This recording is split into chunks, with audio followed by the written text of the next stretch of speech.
इन 2 हफ्तों के बीच जितनी भी रिपोर्ट्स नेपाल की इकोनॉमी को लेकर, नेपाल की अर्थव्यवस्था को लेकर या फिर नेपाल की जो मनी प्रॉब्लम है उसको लेकर आई हैं, वो सारी की सारी इतनी ज़्यादा पॉजिटिव आई हैं कि अब इस सभी को देखकर पूरे आसपास के देश हैरान हैं कि how can this possible for Nepal. Nepal ने ऐसा मेंटेन करा तो करा कैसे, ये सब लोग सोच रहे हैं। नमस्कार, मैं पीएम डीएनए सिंह और आप देख रहे हैं कमाल यार। इस वीडियो में हम कंप्लीटली जिक्र करेंगे कि किस तरह से एक और रिपोर्ट जारी हुई है और वो भी उतनी ही ज़्यादा पॉजिटिव है जो कि इससे पहले पॉजिटिव थी और खुश कर देने वाली थी, ऐसा भी हम कह सकते हैं।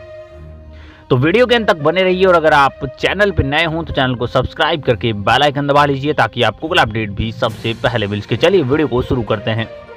दोस्तों, आपको याद होगा सबसे पहले नेपाल राष्ट्र बैंक ने एक रिपोर्ट निकाली थी जिसके अंदर उन्होंने अपने फाइनेंशियल कंडीशंस को जाहिर किया था, उन्होंने अपने बाजार की सुस्ती को जाहिर किया था। लेकिन उस रिपोर्ट के अंदर उन्होंने एक चीज़ बताई थी कि नेपाल के पास 1100 अरब रुपए ऐसे रुपए हैं जो कि सेव मनी है, यानी कि बचत की मनी है।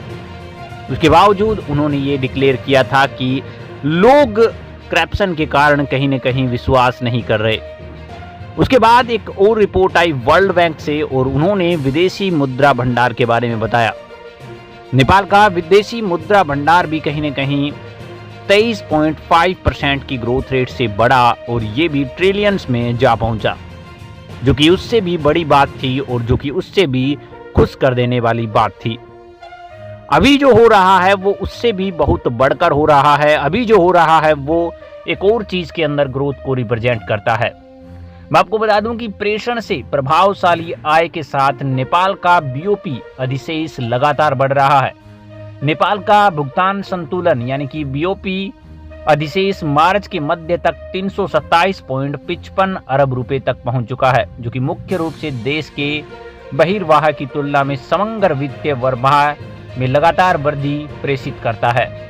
इस उछाल को मुख्य रूप से प्रेषण आय में निरंतर वृद्धि के लिए जिम्मेदार ठहराया था। नेपाल राष्ट्रीय बैंक द्वारा गुरुवार को जारी नेपाल की वर्तमान व्यापक आर्थिक और वित्तीय स्थिति रिपोर्ट का पता चलता है कि देश का बीओपी अधिशेष पिछले वर्ष के समान अवधि में 142 अरब रुपए से दोगुनी भी हो चुकी है या फिर दोगुनी से भी ज्यादा बढ़ चुकी है। अमेरिकी डॉलर के संदर्भ में अगर बात करी जाए तो बीओपी 1.08 बिलियन के अधिशेष से बढ़कर 2.46 बिलियन के अधिशेष पर पहुंच चुकी है। बीओपी 3 उपशीर्षकों जैसे चालू खाता, पूंजी खाता, वित्तीय खाता के तहत शेष दुनिया के साथ एक देश के विनिमय लेन देन के रिकॉर्ड को दिखाता है। यह विदेशी मुद्रा भंडार के संदर्भ में किसी देश का मुद्रा संतुलन दिखाने वाला एक प्रमुख संकेत है, जो कि नेपाल जैसे आयात आधारित देश के लिए एक महत्वपूर्ण कारक हो सकता है।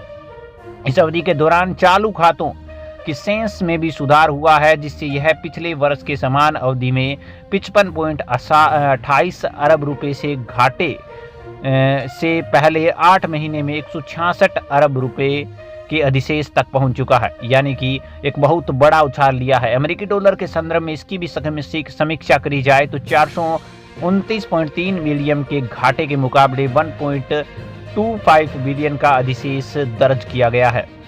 और ऐसे में अगर समय की बात करी जाए, हस्तांतरण की बात करी जाए, विदेशी निवेश अच्छा प्रदर्शन नहीं कर रहा, इसकी बात करी जाए तो भूमि से घिरे हुए देश के या फिर चारों ओर से भूमि से घिरे हुए देश के लिए बीओपी स्थिति में सुधार में मदद की है।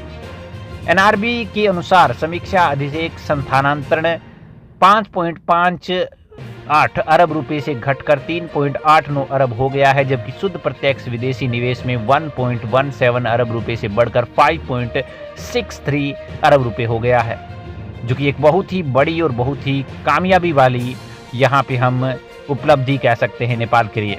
शुद्ध स्थानांतरण 18.9% से बढ़कर 1041.96 अरब रुपए हो गया है। पिछले वर्ष के समान अवधि की अगर बात करी जाए तो स्थानांतरण 23.9% था। दोस्तों, इसके बारे में अपने विचार कमेंट सेक्शन में जरूर लिखिए। चलिए आज के लिए आगे गुने अपडेट मिलता है तो फिर आपके सामने हाजिर होंगे। वीडियो को लाइक कीजिए, शेयर कीजिए और अगर आप चैनल पर नए हो तो चैनल को सब्सक्राइब करके बेल आइकन दबा लीजिए ताकि आपको अपडेट भी सबसे पहले मिल सके। चलिए आज के लिए